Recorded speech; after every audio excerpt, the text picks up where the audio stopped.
안녕하십니까? 개인 사업자라면 알아야 하는 세금 이야기에 관해서 강의를 할 황준성입니다. 저는 신한회계법인에서 공인회계사로 근무를 했었고요. 서진 세무회계사무소를 운영했었습니다. 그리고 현재는 인덕대학교 세무회계학과의 교수로 재직 중에 있습니다. 개인 사업자라면 알아야 하는 세금에 대해서 알아보기 위해서 먼저 개인 사업자라면 관심을 가져야 할 세금의 종류, 그리고 세금은 아니지만 유사한 형태의 지출이 있습니다. 그것에 대해서 좀 알아볼 거고요. 이 세금의 종류에서 가장 대표적인 건 종합소득세와 부가가치세예요. 그래서 이 두 가지에 대해서 자세히 살펴볼 겁니다. 그리고 최종 사회차에는 2023년에 세법 개정으로 인해서 달라지는 세법 내용을 설명을 드릴 거고요. 여러분들이 이제 세금을 공부하려고 하는 이유는 결국 세금을 줄이고 싶어 하는 이유겠죠.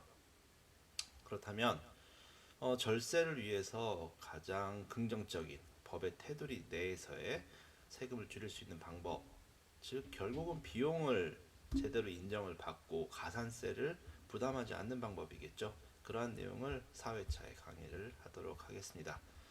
첫 번째 주제로 세금의 종류와 그와 유사한 지출에 대해서 살펴보기 위해서 먼저 사업을 개시할 때 사업자 등록에 대한 내용을 설명을 드리겠습니다. 여러분들이 사업을 시작하게 되면 그 사업장에 속하는 그 사업장의 임대차 계약서와 신분증을 가지고 세무서에 가서 사업자 등록을 하시게 되죠.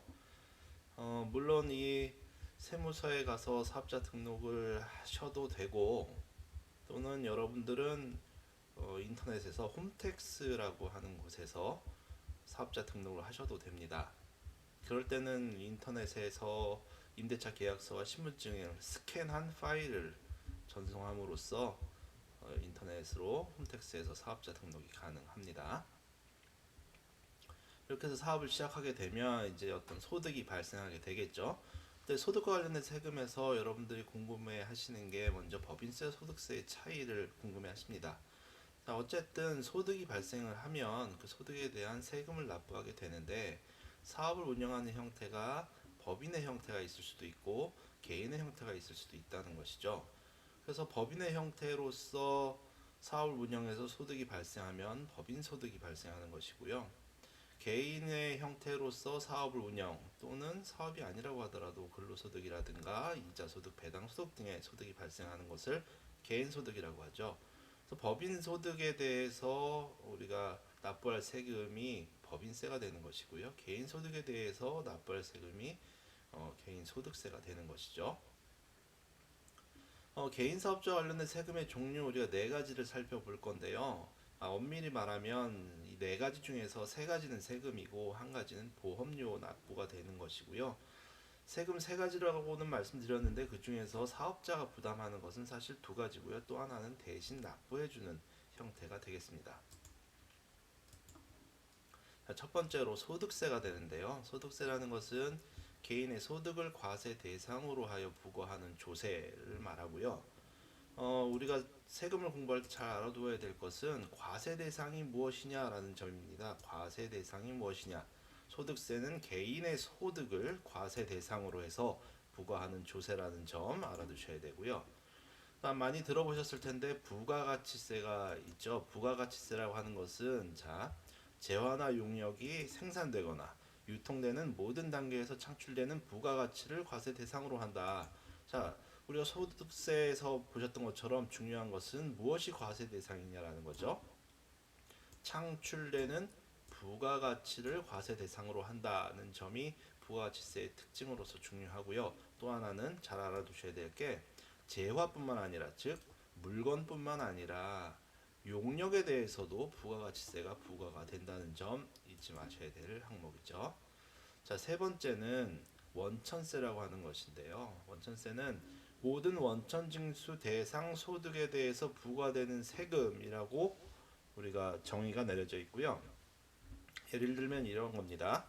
여러분들이 근로자를 고용을 한다면 근로자에게 소득을 지급을 하겠죠. 그렇다면 그 근로자는 받은 소득에 대해서 세금을 납부를 해야 되는데요.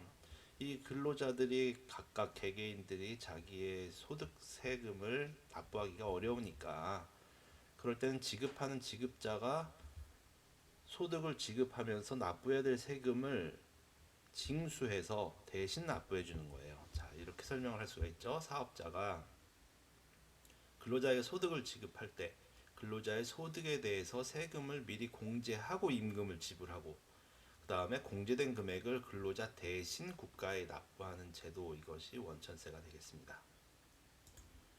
자, 그 다음은 4대 보험료인데요. 4대 보험료는 국민연금, 건강보험, 고용보험, 산재보험, 이렇게 네 가지를 4대 보험이라고 얘기를 하죠. 자, 시작할 때 말씀드렸던 것처럼 세금은 세 가지예요. 그렇죠? 네 번째 말씀드렸던 것은 4대 보험료입니다. 보험료가 되겠죠. 하지만 세금처럼 정기적이고 의무적으로 납부를 해야 되기 때문에 세금처럼 느껴지기 때문에 여러분들께 설명을 드린 거고요. 자, 여러분들이 부담하는 세금은 두 가지라고 말씀드렸죠. 소득세와 부가가치세고요. 자, 원천세는 여러분들이 납부는 대신 해주지만 사실 부담, 실제 이 원천세라고 하는 이 소득에 대해서 부과되는 세금은 근로자에 대해서라면 근로자, 또는 일용 근로자라면 일용 근로자, 프리랜서라면 그 사업자가 부담을 하는 것이고, 여러분들은 대신 국가에 납부해 주는 역할을 한다라는 점이죠. 이 부분을 여러분들 잘 구별을 하셔야 될 거고요. 자, 먼저 소득세에 대해서 살펴보도록 하겠습니다. 소득세라고 하는 것은, 자, 개인의 소득을 과세 대상으로 해서 부과되는 조세라고 말씀을 드렸죠. 그래서 소득세를 크게 이렇게 세 가지로 나누어 볼 수가 있어요. 종합소득이라고 하는 형태, 퇴직소득이라고 하는 형태, 양도소득이라고 하는 형태가 되겠죠.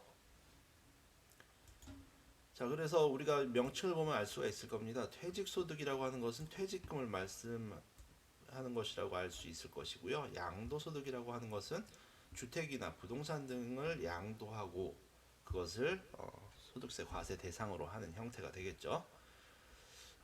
이 종합소득과 퇴직소득, 양도소득은 분류 과세를 하게 됩니다. 따라서 우리가 이제 잘 알아두셔야 될 건 이 종합소득이 되는 거예요.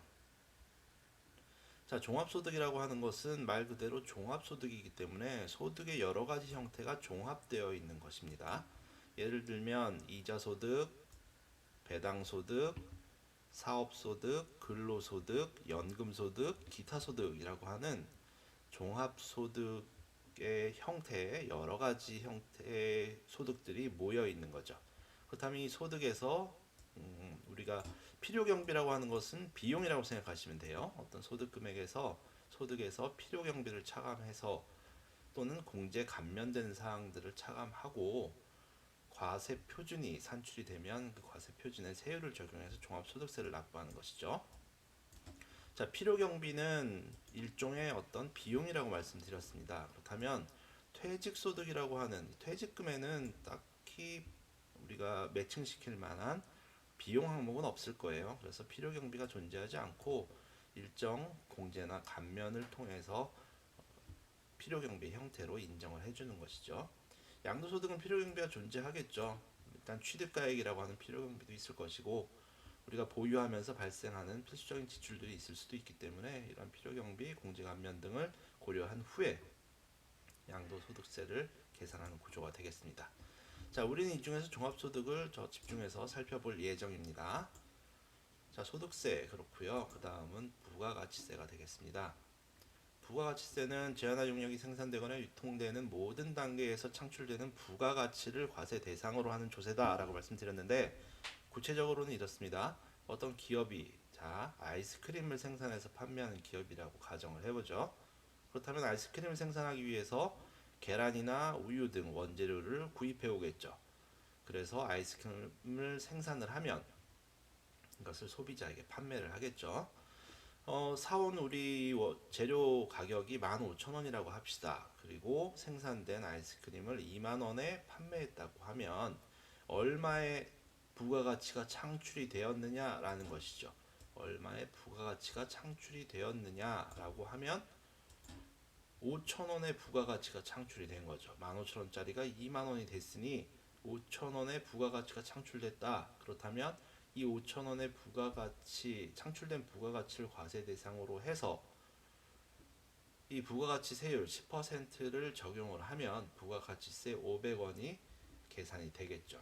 이렇게 계산하는 구조가 부가가치세 계산 구조가 되겠습니다. 자, 다음은 원천세가 되겠죠. 아까 설명드린 그 사항 다시 한번 살펴보면 이렇습니다. 기업이 근로자에게 소득을 지급할 때 소득에 대해서 납부해야 될 소득세를 일부 원천 징수를 한다는 거죠. 일부 원천 징수를 하고 이 회사가 가지고 있다가 세무서에 대신 신고 납부해 주는 겁니다. 신고 납부할 때 얼마의 소득을 지급했다라고 지급명세서를 제출해야 되는 절차도 존재하고요. 신고 납부는 언제 하느냐 하면 징수일이 속하는 달의 다음 달 10일이 되겠습니다. 따라서 1월에 소득을 지급하면 2월 10일까지 이 원천세를 신고 납부하셔야 되고요. 국세청 홈택스에 가면 원천세 신고 납부하는 구간이 존재하니까 거기서 신고 납부하시면 되고요. 대상 소득은 근로소득, 사업소득 등이 되겠죠. 내가 고용한 근로자라면 근로소득, 프리랜서의 용역에 대해서 지급했다면 사업소득이 될 것이고요. 자, 이 지급명세서는 홈택스에 연결되어 있는 복지음이라는 사이트에서 지급명세서를 제출하면 되도록 되어 있습니다. 자, 다음은 마지막으로 4대 보험이 되겠는데요. 4대 보험 여러분들이 알고 있는 바와 같이 국민연금, 건강보험, 고용보험, 산재보험 이 네 가지가 4대 보험이고요. 국민연금, 건강보험, 고용보험은 납부해야 될 이 연금보험료, 건강보험료, 고용보험료에 대해서 절반을 근로자가, 절반을 사업주가 부담하도록 되어 있습니다. 그래서 국민연금의 경우라면 9%가 납부되어야 한다라고 이해하시면 되고요. 그 중에 절반인 4.5%를 근로자가, 나머지 절반인 4.5%를 사업주가 납부하는 형태가 되겠죠. 건강보험도 그렇고 고용보험도 그렇고 절반씩 근로자, 사업주가 부담하는 것 보시면 알 수 있겠죠. 건강보험 중에서 장기 요양보험료는 이것과 별도입니다. 마찬가지로 고용보험에서 고용안정, 직업능력 개발 사업도 역시 여기에 나와 있는 요율과는 별도로 납부하도록 되어 있고요. 산재보험은 특성이 납부해야 될 요율이 업종에 따라 상이하다는 점, 그래서 사업주 여러분들은 여러분들의 업종을 확인하시고 납부해야 될 요율을 상이하게 확인을 하셔야 되고요. 이 산재보험은 근로자는 납부하지 않고 사업주가 납부하도록 되어 있습니다. 자, 앞에서 우리는 사업자가 직접적으로 부담하는 세금 두 가지를 살펴봤었죠. 뭐였습니까? 종합소득세와 그리고 부가가치세가 있었죠. 그 두 가지에 대해서 2회차, 3회차에 공부를 하도록 하겠습니다. 자, 오늘 첫 시간 수고 많으셨습니다. 감사합니다.